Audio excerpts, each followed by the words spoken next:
ప్రభు ఘనమైన నామమునకు మహిమ కలుగునుగాక.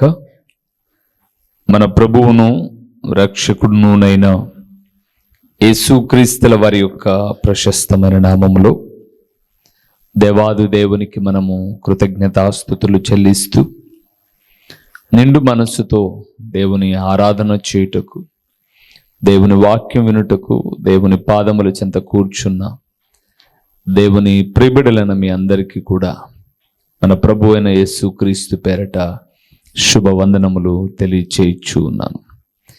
దేవుని వాక్యమును ప్రేమిస్తూ దేవుని మాటల ద్వారా దినదినము బలపరచబడుతున్న మిమ్మలను, మీ కుటుంబములను నా ప్రభు అయిన యేసుక్రీస్తు నిండారులుగా దీవించునుగాక. ప్రభునందు ప్రియమైన వారలారా, ఈ సమయంలో మనం ధ్యానం చేయబోతున్న అంశ భాగము ఏమిటి అనగా, యేసుక్రీస్తు ప్రకారముగా మనము ఎలా ఉండాలి.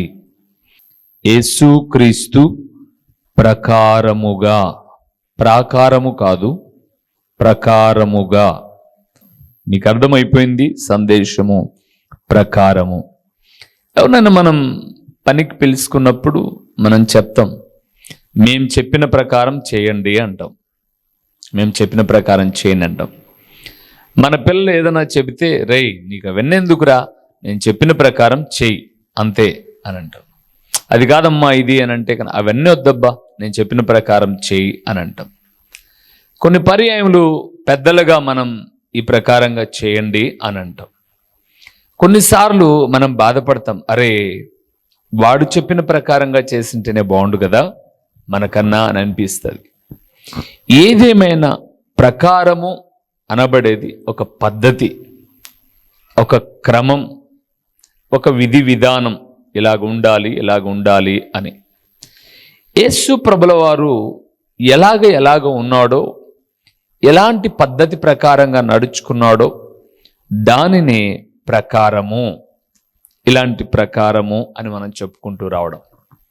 కాబట్టి యేసు ప్రభుల వారు ఏ ప్రకారంగా ఉన్నాడో, ఆయనను నమ్ముకున్న మనం అదే ప్రకారంగా ఉండాలని ఆయన కోరుకున్నాడు. అందుకే ఆయన చెప్పే మాటల్లో కూడా, నేను ఇలాగున్న ప్రకారం మీరు అలాగ ఉండండి అని అంటాడు. అలాంటి విషయాలు కొన్నింటిని మనం ధ్యానం చేద్దాం. రండి వాక్య భాగంలోనికి వెళ్దాం. పేతురు రాసిన మొదటి పత్రిక 1వ అధ్యాయము. కాగా మీరు విధేయులకు పిల్లలై మీ పూర్వపు అజ్ఞాన దశలో మీకుండిన ఆశలను అనుసరించి ప్రవర్తింపక, మిమ్మును పిలిచిన వాడు, అక్కడ నుంచి చూస్తున్నాం, మిమ్మును పిలిచిన వాడు పరిశుద్ధుడై ఉన్న ప్రకారము మీరును సమస్త ప్రవర్తన యందు పరిశుద్ధులై ఉండు. చాలు ప్రియులారా, అపోస్తలుడైన పేతురు యేసు ప్రభుల వారి యొక్క గుణగణాలు చెబుతూ ఉన్నాడు. యేసు ప్రభుల వారి యొక్క వ్యక్తిత్వాన్ని మన ముందు పరిచయం చేస్తున్నాడు. మనం ఆరాధించే దేవుడు సామాన్యమైన వాడు కాదు. ఆయన ఒక కులానికో ఒక మతానికో చెందినవాడు కాదు. ఊరి వెలుపట ఉండేటటువంటి వారికి దేవుడు కాదు. 4 రోడ్ల కూడలిలో పెట్టిన ఒక సిమెంట్ విగ్రహం కాదు. ఆయన ఎలాంటి వాడు అని అన్నాడు అంటే, ఆయన పరిశుద్ధుడు. అవును ప్రియులారా, అందుకే అన్నాడు, మిమ్మును పిలిచిన వాడు పరిశుద్ధుడై ఉన్న ప్రకారము. అంటే మనలను ఎక్కడికి పిలిచాడు? చీకటిలో నుంచి ఆశ్చర్యకరమైన తన వెలుగులోనికి పిలిచాడు. ఆ మాట మీరు 2వ అధ్యాయం 9వ వచనంలో చూడొచ్చు. అయితే మీరు చీకటిలో నుండి ఆశ్చర్యకరమైన వెలుగులోనికి మిమ్మును పిలిచిన వాని గుణాతిశయములను ప్రచురము చేయి నిమిత్తం. చాలు. దేవుడు మనల్ని ఎక్కడికి పిలిచాడట? చీకటి పాపమునకు సాదృశ్యంగా ఉంది. కాబట్టి చీకటిలో నుంచి ఆశ్చర్యకరమైన తన వెలుగులోనికి మిమ్మల్ని పిలిచాడు. చూడు, ఆ పిలిచిన దేవుడు ఎలాంటి వాడంటే పరిశుద్ధుడు. దేవునందు ప్రియమైన వారలారా, మనల్ని పిలిచిన దేవుడు పరిశుద్ధుడట. పిలిచిన దేవుని దగ్గరకు వచ్చిన మనం కూడా ఎలాగ ఉండాలట? పరిశుద్ధులుగా. ఇప్పుడు స్కూల్స్లలో అప్పుడప్పుడు new year academic year start అయ్యేటప్పుడు వారి స్కూల్ యొక్క ఆధిక్యతలు పేపర్ కొట్టించి వీధికి పంచుతారు చూడండి. మా స్కూల్లో సెంట్రల్ సిలబస్ లేదా మా స్కూల్లో స్టేట్ సిలబస్ అయినా ప్రత్యేకమైన టీచర్లు, ఉదయాన్నే వ్యాయామం, బస్సులు, ఏవేవో అన్ని చెప్తారు. అంటే మా స్కూల్లో ఇన్ని ఫెసిలిటీస్ ఉన్నాయి కాబట్టి మీరు మా దగ్గరికి రండి అని. మనం కూడా చూస్ చేసుకుంటాం, ఎంచుకుంటాం ఏది కరెక్ట్ అని. అలాంటప్పుడు దేవుని కూడా ఎంచుకునేటప్పుడు, దేవుని కూడా మన దేవుడు అని చెప్పుకునేటప్పుడు ఆయనలో ఈ లక్షణం ఉండాలి. ఏంటి ఆ లక్షణం అంటే పరిశుద్ధత. పరిశుద్ధత. అవును ప్రభునందు ప్రియులారా, ఈరోజు లోకంలో ఎవరిని విమర్శ అని మనం ఏం చెప్పాల్సిన అవసరం లేదు, కానీ పరిశుద్ధుడు అనుటకు అర్హుడు, కామ క్రోధ మద మత్సర్యములు లేని పవిత్రుడు, ప్రపంచానికి అంతటికీ ఒక వేకువ చుక్క లాంటి వాడు, ఎల్లప్పుడూ పరిశుద్ధుడు అనబడిన దేవుడు ఎవరైనా ఉంటే ఆయన నేను ఆరాధిస్తున్న ప్రభువైన యేసుక్రీస్తు. మరి ఇంత గొప్ప దేవుని ఆరాధన చేసే మనం, ఇంత గొప్ప పరిశుద్ధుడైన దేవుని గణపరిచే మనమట, ఆయన పరిశుద్ధుడైన ప్రకారముగా మనం ఎలాగుండాలట? పరిశుద్ధంగా. పరిశుద్ధంగా. అవును ప్రభునందు ప్రియులారా, మనము ఆ దేవుని వలె పరిశుద్ధంగా, ఆయనను మీరు ఎక్కడ సంచరించేటప్పుడు చూసినా ఆయన జీవితంలో అపవిత్రత ఎక్కడా అంటించుకోలే ప్రియులారా. తన పవిత్రతను చాలా జాగ్రత్తగా కాపాడుకున్న దేవుడు, ఆ పరిశుద్ధుడైన దేవుడు మనల్ని కూడా పరిశుద్ధంగా ఉండండి అని చెప్తున్నాడు. కాబట్టి ఆయన మనల్ని పిలిచినది ఎంత వాస్తవమో ఆయన ప్రకారంగా మనం కూడా పరిశుద్ధంగా ఉండాలనేది కూడా అంతే వాస్తవికతగా ఉండాలి. కాబట్టి మొదటిది ప్రియులారా, యేసుక్రీస్తు ఎలాంటి ప్రకారంగా జీవించాడు అంటే పరిశుద్ధంగా జీవించాడు. అందుకే మనం కూడా ఆ ప్రకారముగా పరిశుద్ధతను కాపాడుకుంటూ మన మాటలలో, చూపులలో, క్రియలలో, తలంపులో, నడకలో, పడకలో, సమస్త విషయాలలో పరిశుద్ధతను కలిగి ఆయన అడుగుజాడల్లో నడిస్తే ఆయన నిత్యత్వాన్ని మనం చేరుకుంటాం. రెండవది ప్రియులారా, ఆయన ఏ ప్రకారంగా ఉన్నాడో చూద్దామా? ఎఫెసీయులకు రాసిన పత్రిక 4వ అధ్యాయము 32వ వచనాన్ని చదువుతున్నాం. 32వ వచనాన్ని చదువుకుంటున్నాం. ఒకని ఎడల ఒకడు దయ కలిగి కరుణాహృదయులై క్రీస్తునందు దేవుడు. చూడండి, నేను చదివించే ప్రతి చోట క్రీస్తు, యేసు, దేవుడు ఈ పదాలు ఉంటాయి. క్రీస్తునందు దేవుడు మిమ్మును క్షమించిన ప్రకారము మీరును ఒకరినొకరు ఏం చేయాలి? క్షమించుడి. చాలు. మొదటిది ఆయన పరిశుద్ధుడై ఉన్న ప్రకారము మనం పరిశుద్ధంగా ఉండాలి. రెండవది ఆయన మాట్లాడుతున్నాడు, భక్తుడైన పౌలు ఎఫెసీ పట్టణంలో ఉన్న దేవుని సంఘము ద్వారా మనతో హెచ్చరిస్తున్న మాట ఏంటంటే, దేవుడు మిమ్మును క్షమించిన ప్రకారం, దేవుడు మిమ్మును క్షమించిన ప్రకారం మీరు కూడా ఒకరినొకరు క్షమించుడి. ఈ విషయం చాలా ప్రాముఖ్యమైనది ప్రియులారా. ఒకసారి మన జీవితాలు మనం చూసుకుంటే ఎంత కల్మషమైనవి, ఎంత పాపభూయిష్టమైనవి, ఎంత దుర్మార్గపూరితమైనవి, అవన్నీ ఆయన లెక్కలేకి తీసుకొని మనల్ని శిక్షించి ఉన్నట్లయితే ఈ రోజుకు మనం ఉండేవాళ్ళమా? ఎవరు ఉండేవాళ్ళం కాదు. భార్యకు మోసం చేసిన భర్తలున్నారు, భర్త కళ్ళు కప్పి మోసం చేసిన భార్యలున్నారు, తల్లిదండ్రుల కళ్ళు కప్పి మోసం చేసిన పిల్లలున్నారు, పిల్లల కళ్ళు కప్పి మోసం చేసే తల్లిదండ్రులు ఉన్నారు. దేవుని మోసగిస్తూ నిత్యము పాపం చేస్తున్న వారు ఎందరో ఉంటే ఆయన వెంటనే వాటిని శిక్షించక ఏం చేశాడు? దేవుడు మనల్ని క్షమించాడు. ఎంత గొప్ప దేవుడు అండి, ఎంత గొప్ప దేవుడు. ఆ పాపాన్ని బట్టి భార్య శిక్షించలేకపోయినా, భర్త శిక్షించలేకపోయినా, తల్లిదండ్రులు శిక్షించలేకపోయినా, ఒకవేళ దేవుడు శిక్షించున్నట్లయితే భూమి మీద ఉండేవాళ్ళం కాదు. మరి ఆయనే నీ ఘోరమైన పాపాలన్నిటినీ వీపు వెనక వైపున పారవేసి నిన్ను క్షమిస్తే, మరి నీ ముందున్న వ్యక్తుల ఎడల నువ్వెలాగున్నావు? నేను క్షమించను, ఎవరైనా క్షమించని, నేను క్షమించను. ప్రభునందు ప్రియమైన వారలారా, అంటే నువ్వు ఎవరి చేత నడిపించబడుతున్నావు? సైతాన్ చేత. సాతానుకు ఎప్పుడు క్షమా హృదయం ఉండదు, ఎప్పటికీ ఉండదు. వాడి హృదయం ఎప్పుడు అహంకారము గలది. వాడి హృదయం ఎప్పుడు, నేను అందుకే ఎప్పుడు ఒక మాట చెప్పాను, మనం ఏ తప్పు చేసినా, భార్య చూసినా, భర్త చూడకపోయినా, పిల్లలు చూసినా, కుటుంబం చూడకపోయినా, సేవకులు ఎవ్వరు చూడకపోయినా, ఇద్దరు ఎప్పుడు చూస్తారు అని చెప్పాను. ఒకరు దేవుడైతే మరొకరు సాతానుడు. దేవుడు క్షమిద్దామని చూస్తాడు, సాతానుడిది దేవునికి గుర్తు చేసి, ఇదిగో నిన్ను ఆరాధిస్తున్నారని చెప్పి ఇలా వెళ్ళను, నిన్ను ప్రార్థన చేస్తారు, నీ కానుక ఇస్తారు, నిన్ను స్తుతిస్తారు, నిన్ను గణపరుస్తారని చెప్పావు చూడు, వాళ్ళు చూడబ్బా ఎంత పాపం చేస్తున్నారని దేవుని ధిక్కరించడానికి లేదా దేవుని అవమానపరచడానికి సాతానుడు ఎప్పుడు కాచిపెట్టుకుని ఉంటాడు. అవును ప్రియులారా, అందుకే నేను జ్ఞాపకం చేస్తున్నాను, ఆయన క్షమించని పాపం అంటూ ఏదీ లేదు. మనకన్నా మంచోళ్ళు, మనకన్నా భక్తి కలిగిన వాళ్ళు, మనకన్నా ప్రార్థనా జీవితం కలిగిన వాళ్ళు, చీమకు అపకారము చేయని వారు చచ్చిపోయారండి.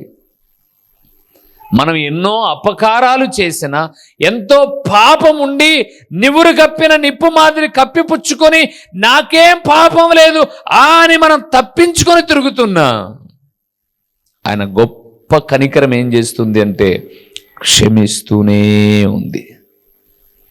మరి ఆయన అంత గొప్ప పాపాలనే క్షమిస్తూ ఉంటే చిన్న చిన్న వాటిని మనం ఎందుకు క్షమించలేం? అందుకే అన్నాడు చాలా చక్కటి మాట, 32 మరొకసారి నేను చదువుతా, వింటారా? చాలా చక్కని మాట. ఒకని ఎడల ఒకడు ఏమి కలిగి? దయగలిగి కరుణాహృదయులై క్రీస్తును బట్టి దేవుడు మిమ్మను క్షమించిన ప్రకారము మీరు కూడా ఒకరినొకరు క్షమించండి. సంబంధం లేని వాళ్ళు ఏదైనా కీడు చేసినప్పుడు సారీ అంటే పర్లేదన్నా తెలియక తగిలిందిలే అంటాం. మీకు చెప్పానా, మనం ఎక్కడో కూర్చున్నాం హాస్పిటల్లో, ఓపీ టికెట్ తీసుకొని డాక్టర్ గారిని కలవనీకని కూర్చున్నాం. అక్కడికి ఎవరైనా ఒకరు వచ్చారు, మనతో పాటు చూయించుకోవడానికి చాలామంది వస్తారు. ఇప్పుడు మనకన్నా కొంచెం బాగున్న వాళ్ళు అనుకుందాం, ఒక 10 తులాలు బంగారు వేసుకొని టిప్పు టాపుగా వచ్చి పోతూ పోతూ పొరపాటుగా కాళ్ళను తొక్కి, వాళ్ళు కూడా వాంటెడ్గా తొక్కరు, పొరపాటుగా తొక్కి వెనక్కి వచ్చి చేతులు పట్టుకొని సారీ అండి, నేను తొందరగా డాక్టర్ని కలుద్దామని వెళ్ళడంలో మీ కాలు తొక్కాను అని అంటే మనం వాళ్ళని ఎగాదిగా చూసి కన్ను కనపరలా నీకు అని అంటామా? ఏమంటాం? ఉన్నిపోమ్మా, పొరపాటు ఎంతనో కదా, ఉన్నిపో అని అంటాం. వాళ్ళు ఎవరో మనకు తెలియదు, ఉన్నిపో అంటాం. కానీ మనకు తెలిసిన వాళ్ళు పొరపాటుగా తగిలారనుకోండి, కళ్ళు నెత్తిన పెట్టుకొని తిరుగుతుంది. ఎడ పెట్టుకుందంట? కళ్ళు నెత్తిన పెట్టుకొని తిరుగుతుంది. ఏం లైన్లో కనపరాదు, కావచ్చు కదా అన్నింది. నన్ను అడిగితే నేనంటాను, ఒకవేళ కావాల్సిగా తన్నేదైతే ఊంచి తనాలట్టే, అట్టెందుకు అంటారు? పొరపాటుగా ఎందుకు తగులుతారు? నడుములు ఇరిగి బోలబడేటట్టు కదా అంటారు కదా తన్నే వాళ్ళు. అయితే వాళ్ళు ఏదో దాటుకునే సమయంలో పొరపాటుగా, లేదా కోపంలో ఏదో మాట్లాడారు, ఆవేశంలో ఏదో నోరు జారారు, క్షమించు అన్నప్పుడు ఏం చేయాలి? వదిలేద్దాం. జీవితం చాలా చిన్నది ప్రియులారా. అందుకే దేవుడు పరిశుద్ధుడై ఉన్న ప్రకారం మనం ఎలాగుండాలి? పరిశుద్ధంగా ఉండాలి. దేవుడు క్షమించిన ప్రకారం మనం కూడా క్షమించాలి. దేవునికి ఇంకొక కారణము ప్రకారం ఉంది, చూద్దామా? యోహాను సువార్తకి వెళ్దామా? 15వ అధ్యాయము చూస్తున్నాం. యోహాను సువార్త 15వ అధ్యాయము 10వ వచనము. నేను నా తండ్రి ఆజ్ఞలు గైకొని ఆయన ప్రేమ యందు నిలిచి ఉన్న ప్రకారము. చూసారా? ఆయన ప్రేమయందు నిలిచి ఉన్న ప్రకారము మీరును నా ఆజ్ఞలను గైకొనిన ఎడల నా ప్రేమ యందు నిలిచియుందురు. ఎవరు చెప్తున్నారు ఈ మాట? యేసుప్రభువే చెప్తున్నాడు ఈ మాట. 15వ అధ్యాయములో నేను నిజమైన ద్రాక్షావల్లిని ప్రారంభించి నా యందుండని తీగ బయట తీసి పారవేయబడి కాల్చివేయబడుతుంది ఇలాగ చెప్పుకుంటూ వస్తూ 10వ వచనంలో అన్నాడు, నేను తండ్రి మాటలకు విధేయత చూపి లోకానికి నేనేమిచ్చాను? ప్రేమనిచ్చాను. తండ్రి మాటకు విధేయత చూపి, నా ప్రియ కుమారుడైన యేసు, నువ్వు భూలోకానికి వెళ్ళి నా మంచి మాటలు చెప్పినా ఇష్టపడరు నాయనా వాళ్ళు. నీ మీద చాలా ద్వేషాన్ని పెంచుకొని పెళ్లి కాకముందే గర్భవతి అయి పుట్టినటువంటి వాడికి మాకు చెప్తావురా నువ్వు వ్యభిచారివి అనే కొందరు, ఇంకా వడ్లవారి కొడుకు కదా అని కులం పేరెత్తి కొందరు రకరకాలుగా నిన్ను దూషిస్తారు, ద్వేషిస్తారు. అప్పుడు నువ్వేం చేస్తావు అని అంటే యేసుప్రభు అన్నాడు, వాళ్ళు నన్ను దూషించినా నేను ప్రేమ చూపుతానులే తండ్రి అని వచ్చాడు భూమి మీదకి. ఇప్పుడు యేసుప్రభుని నమ్మేటప్పుడు మనకు కూడా అదే చెప్పింటారు, అమ్మా యేసుప్రభు నమ్ముకుంటే శ్రమలు వస్తాయి, కష్టాలు వస్తాయి, నిందలు వస్తాయి, బాధలు వస్తాయి అంటే మనం కూడా అప్పుడు ఏంటాం, ఏమొచ్చినా తట్టుకుంటాలే అంటాం. ఏమొచ్చినా ఇప్పుడు తట్టుకుండేది అట్లా పక్కన పెడితే అందరినీ తప్పించుకొని పోతుంటాం. అందుకే అన్నాడు, ఆయన ప్రేమ చూపిన ప్రకారం మనము కూడా ఒకరి యందు ఒకరికి ఏం చూపాలట? ప్రేమ. ప్రభునందు ప్రియులారా, ఈ పదము చాలా చిన్నదండి. బైబిల్ గ్రంథంలో చాలా చిన్న పదాలలో యేసు కన్నీరు విడిచెను ఇలాంటి పదాలు చెప్తారు, చిన్న చిన్న వచనాలు అని. వచనాల గురించి కాదు, కానీ చిన్న చిన్న పదాలు ఏంటన్న బైబిల్లో ఉన్నాయి అని అంటే అత్యంత విలువైన పదము ప్రేమ. ప్రేమ ఈ పదము చిన్నదే కానీ, ఈ అక్షరాలు రెండే కానీ దీనికి ఉన్న లక్షణాలు చాలా ఉన్నాయండి. ఈ ప్రేమను చూపుతూ ఉన్నప్పుడు చాలామంది దగ్గర నుంచి ద్వేషమే వస్తుంది, చాలామంది దగ్గర నుంచి నిట్టూర్పులే వస్తాయి, నిందలే వస్తాయి. అయితే ఒకటి మాత్రం వాస్తవం. కొరింథీయులకు రాసిన మొదటి పత్రిక 13:13 చివరి వచనంలో అన్నాడు, కాగా విశ్వాసము, నిరీక్షణ, ప్రేమ ఈ మూడును నిలుచును, వీటిలో శ్రేష్టమైనది ప్రేమయే. ఈ భూమి మీద మనం ఉన్నాం ఒకరోజు, ఎప్పుడు మనం ఇలాగే బ్రతుకున్నామో మనం ఉన్నాం ఒకరోజు, మనం వెళ్ళిపోతాం. కానీ మనం చూపిన ప్రేమ, మనం చేసిన ప్రేమ కార్యాలు, ప్రేమతో పలకరించిన పలకరింపులు, ప్రేమతో హక్కున చేర్చుకునే సహవాసాలు, ఈ ప్రేమ కలిగిన మాటలు మనము లేకపోయినా అవి ఎప్పటికీ ఉంటాయి, నిలిచి ఉంటాయి. మొన్నటి దినం నేను ఒక భూస్థాపనకి వెళ్ళాను. ఒక గొప్ప నాయకుడే చనిపోతే వెళ్ళాను. ఆ నాయకుని దగ్గరికి ఒక యవనస్తుడు, ఒక అన్యుడు అతను చెప్పచ్చు, అతను ఆయన ముఖం చూడలేక బోరోమని ఏడుస్తూ ఉన్నాడు. చాలా ఎక్కువ, కుటుంబ సభ్యుల కన్నా ఆయనతో సహజీవనం చేసిన భార్య కన్నా ఎక్కువగా ఏడుస్తున్నాడు అబ్బాయి. అతను ఒక ముస్లిము, ఈ చనిపోయిన వ్యక్తి ఒక క్రిస్టియన్, ఒక కన్వర్టెడ్ క్రిస్టియన్, రెడ్లు అయితే కన్వర్టెడ్ క్రిస్టియన్. అడిగారు అక్కడున్న వాళ్ళు, ఏంటి అంతగా ఏడుస్తున్నావు అని అంటే అతను అంటాడు, నాకు 2 కూతుర్లే పుట్టారు, 3వసారి మరలా కూతురే పుడుతుంది అని ఆ స్కాన్లో నాకు తెలిసింది. అంటే వాళ్ళు ఆ డాక్టర్లతో ఉన్న సంబంధాన్ని బట్టి తెలిసింది. వద్దు, ఇంకా నేను 3వ పాపను, అంటే ముస్లిమ్స్ అంటే మీకు తెలుసు, పరక శాటతో సహా ఇచ్చి పంపుతారు వాళ్ళు పెళ్ళేటప్పుడు. కాబట్టి ఇంకా కూతురు వద్దు, అబార్షన్ చేయించుకుందాం అని అనుకుంటే అప్పుడు ఈ చనిపోయిన వ్యక్తి అక్కడ ఆర్థో సర్జన్గా డాక్టర్గా ఉన్నాడట, ఒక ఎముకల డాక్టర్గా. ఆయనకు ఆ విషయం తెలిస్తే ఆయన పిలిచి ఈ అబ్బాయిని అన్నాడంట, వీళ్ళేం బంధువులు కాదు, అక్కడ పనిచేసేవాడు.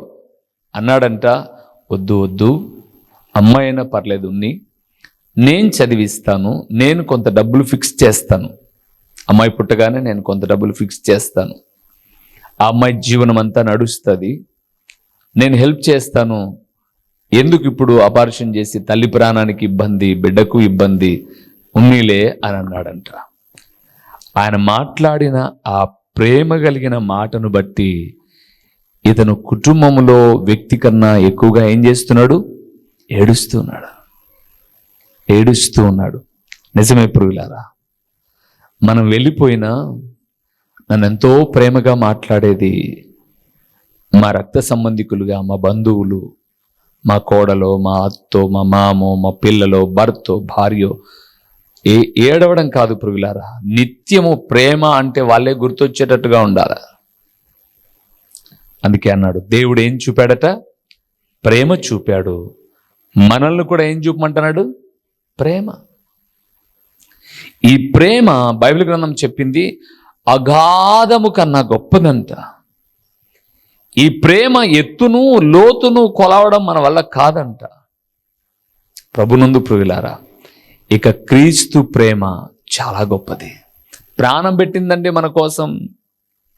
ప్రాణానికన్నా గొప్పది ఇంకేం లేదు. ప్రాణం పెట్టింది.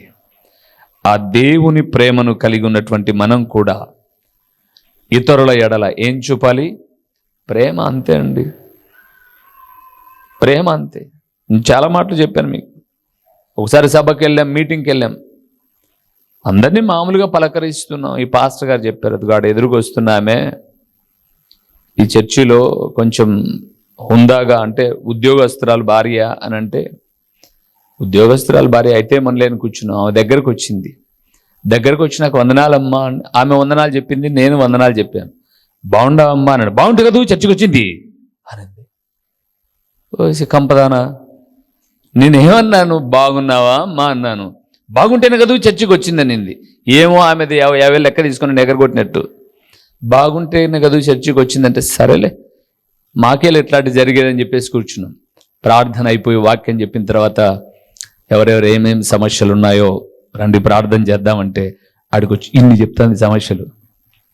బాగుంటే కదా చర్చికి వచ్చిందనింది.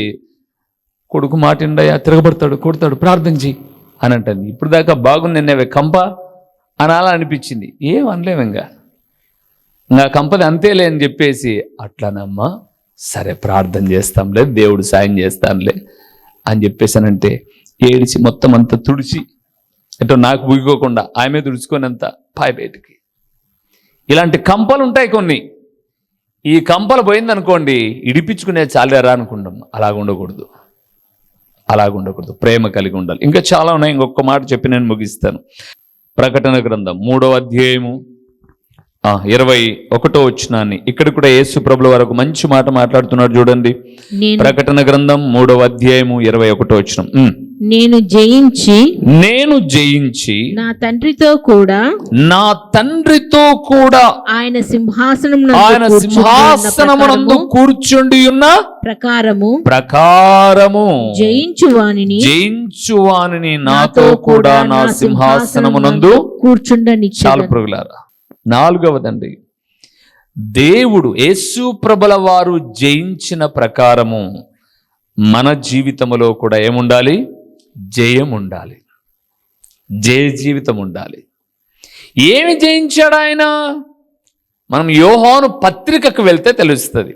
1 యోహాను రాసిన పత్రికలో 2వ అధ్యాయము 15, 16, 17 వచనాలకు వెళ్తున్నప్పుడు, మీరు లోకమునైనను లోకములో ఉన్న వాటినైనను ప్రేమించకుడి అని చెబుతూ, లోకములో ఉన్నదంతయు శరీరాశయు, నేత్రాశయు, జీవపుడంబము ఇవి దేవుని వలన పుట్టినవి కాదు. కాబట్టి లోకమును, లోకములో ఉన్న వాటిని, శరీరాశ, నేత్రాశ, జీవపుడంబం అనే ఈ యొక్క శారీరకమైన క్రియలను ఏం చేయాలి? జయించాలి. అవి జయించాము అని అంటే మనం కూడా ఎవరితో పాటు ఉంటామంట? ప్రభుతో పాటు ఉంటామట. అందుకే యేసు ప్రభు అన్నాడు, నేను జయించిన ప్రకారము, జయించి తండ్రితో కూర్చున్న ప్రకారము మీరు కూడా సింహాసనమందు కూర్చోవాలి. అంటే నాతో కూడా మీరు కూడా సింహాసనమందు కూర్చుండే దాని కొరకు, సింహాసనమందు కూర్చుండిన ప్రకారం మీరు కూడా సింహాసనం దగ్గర కూర్చుండడానికి జయ జీవితాన్ని జీవించండి. ప్రభునందు నాకు ప్రియమైన వారలారా, జయ జీవితం 6 అడుగుల మనిషి 6 అంగుళాల సిగరెట్కు బానిస. వాడు దాన్ని జయించలేడు. చాలామంది నాకు ఎదురైనప్పుడు బీడి తాగుతూ కనపడిచ్చేసింటారు, దాన్ని చేతిలో పెట్టేసి పెడతారు. నేనంటాను, వెనకలేం రగులుకుంటుంది, ఆబ్జేరా స్వామి బాబు అని. వెనకలేదన్నా రగులుకొని ఉండి ఎదిగిపోతే మళ్ళీ వాడు వచ్చి కుర్చీలో కూర్చోలేడు, కింద కూర్చోలేడు, వెనకలు పెట్టేసింటారు. ఇంకొక ఆయన ఒక ఇంట్లోకి వెళ్ళిపోగానికి నేనే వెళ్ళాను, పలకరిద్దామని చెప్పేసి వెళ్ళాను. మనవాడు తాగి ఉఫ్ఫను ఊపుతూ వచ్చాడు. తలుపు కొట్టగానే, కాలింగ్ బెల్ కొట్టగానే సిగరెట్ అని వచ్చి వాకిలు తీశాడు. ఎదురుగా నేనుండా, ఇంక పొగ ఎక్కడ పోవాలా? ఈ చేయి ఇట పెట్టి ఎడం చేయి వెనకలో పెట్టి సిగరెట్ చెయ్యి 104 అంటే పొగ బయటకు వస్తుంది. రండి బ్రదర్, బాగున్నారా, సిస్టర్ బాగుందా అని చెప్పేసానంటే అంటున్నాడు. ఇంకా వారిని తిప్పలు చెప్తే తీరవు. లాస్ట్కి అదంతా నేను అర్థం చేసుకొని బాత్రూంలో ముఖం కడుక్కొని రాబండి బ్రదర్ అన్నాను. నన్ను బతికించావు జీవుడా అని చెప్పేసి బాత్రూంలోకి పోయాడు. అప్పటికి మింగాల్సిన పొగంతా మింగి ఒక 10 నిమిషాలు దగ్గి నోరు కడుక్కొని బయటకు వచ్చాడు. ఒక వ్యక్తి హఠాత్తుగా వస్తే సేవకుడే నీలో ఉన్నటువంటి రహస్యమైనటువంటి పాపము బట్టబయలైపోతుందని చెప్పి దాచుకుంటే, నిత్యము చూసే దేవుడు వస్తే జయ జీవితం. ప్రభునందు ప్రియులారు, చాలామంది చెప్తారు మందిరానికి వచ్చి, నా కష్టాలు అస్సలు తీరలేనని. ఇంతాకేసుకో తీరుతాయి. ఇంత వేసుకొని మూతి మనిషి కనపడినప్పుడల్లా అడ్డ పెట్టుకునేది. ఏమంటే ఇదొక్కటే మానలేకపోతున్నట్టే, చాలు ఒక్కడు చాలు నువ్వు సావనీకి, ఎక్కువ ఉండాల్సిన అవసరంలా. జయ జీవితం కలిగిన జీవితం మన ప్రభువు జీవించాడు. ఆ ప్రకారముగా మనము కూడా జయిస్తే ఆయనతో పాటు ఆడుంటాం సింహాసనం అందు. 4 విషయాలు చూసాం. మొదటిది, ఆయన పరిశుద్ధుడై ఉన్న ప్రకారం మనం పరిశుద్ధంగా ఉండాలి. ఆయన క్షమించిన ప్రకారం మనం క్షమించాలి. ఆయన ప్రేమించిన ప్రకారం మనం ప్రేమ చూపాలి. ఆయన జయించిన ప్రకారం మనం కూడా జయ జీవితం జీవించాలి. తలలోంచుదామా, కళ్ళు మూసి ప్రార్థన చేస్తూ, ప్రభువా నీ ప్రకారముగా మేము నడుచుకోవడానికి, మా జీవితము కొనసాగడానికి సహాయము చేయనాయన అని ప్రభువును అడుగుదాం. నమ్మదగిన దేవుడు తప్పకుండా ఆ ప్రకారంగా మనల్ని నడిపిస్తాడు. ప్రేమ స్వరూపి, కరుణా సంపన్నుడా, మీ ఘనమైన నామమునకు స్తోత్రములు చెల్లిస్తూ ఉన్నాము నాయనా. నీ ప్రియ కుమారుడు, మా ప్రాణనాథుడు, విమోచకుడు అయిన యేసుక్రీస్తు వారు జీవించిన ప్రకారముగా మేము ఆ ప్రకారముగా నడిచి మీ నిత్యత్వాన్ని, మీ సింహాసనాన్ని మేము కూడా స్వతంత్రించుకోవడానికి సహాయము చేయండి నాయనా. తండ్రి, ప్రకటించబడిన పరలోకపు సంగతులు కేవలం విని విడిచిపెట్టి పరిశుద్ధత లేక, క్షమాహృదయము లేక, ప్రేమ లేక, జయ జీవితము లేక నశించిపోయేవారుగా కాక, ప్రకటించిన ప్రకారముగా మీ వాక్యము హృదయాంతరంగాలలో నిలుపుకొని, ఆ వాక్యము మాలో 30దంతలుగా, 60దంతలుగా, 100ంతలుగా ఫలింపచేసి మీ ఘననామానికి మహిమ, ఘనత, ప్రభావాలు మీరు కలుగు చేసుకొనుమని ఎంతైనా నమ్మదగిన దేవుడవైన మీకు స్తుతులు చెల్లించుకుంటూ, ఈ మనవులన్నీ కూడా మా ప్రభువును, మీ ప్రియ కుమారుడును, మా ప్రాణనాథుడు, విమోచకుడు అయిన యేసుక్రీస్తుల వారి యొక్క ప్రశస్తమైన నామములో దీన మనస్సుతో అడిగి పొందియున్నాము తండ్రి. ఆమేన్. మా చిరునామా దైవజనుడు బ్రదర్ ఓ రూబేన్ గారు, క్రీస్తు ప్రార్థనా మందిరం, డోర్ నెంబర్ 1-10-386, నగరిగుట్ట, పులివెందుల, కడప జిల్లా. మీ ప్రార్థనా అవసరాల కొరకై సెల్ నంబర్ 9989067409.